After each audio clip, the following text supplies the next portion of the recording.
ایک بڑا اہم مسئلہ ہے جس میں بڑی گفتگو ہوتی ہے کہ بھئی قبروں پر جا کر ہاتھ اٹھا کر دعا مانگنا جائز ہے یا نہیں ہے، بڑی بحث ہوتی ہے۔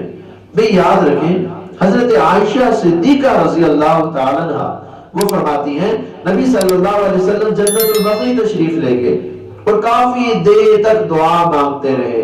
اور آپ صلی اللہ علیہ وسلم نے 3 مرتبہ ہاتھ اٹھا کر دعا مانگی۔ اور یاد رکھیں آپ صلی اللہ علیہ وسلم نے جو دعا مانگی قبلہ رخ ہو کر مانگی۔ آپ بھی اگر قبرستان جا کر ہاتھ اٹھا کر دعا مانگنا چاہ رہے ہیں تو اپنا رخ قبلے کی جانب رکھیے، قبر کی جانب نہ رکھیے، تاکہ پتہ چلے کہ یہ شخص اللہ سے مانگ رہا ہے، غیر اللہ سے نہیں مانگ رہا۔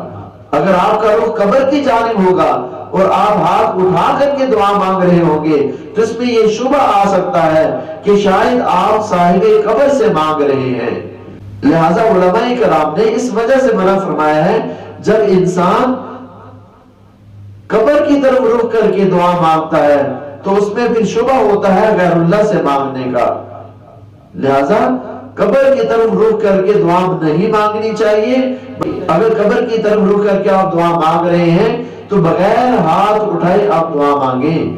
اور اگر ہاتھ اٹھا کر ہی دعا مانگنی ہے تو پھر قبلہ رخ ہو جائے اور قبلہ رخ ہو کر کے آپ ہاتھ اٹھا کر دعا مانگیں۔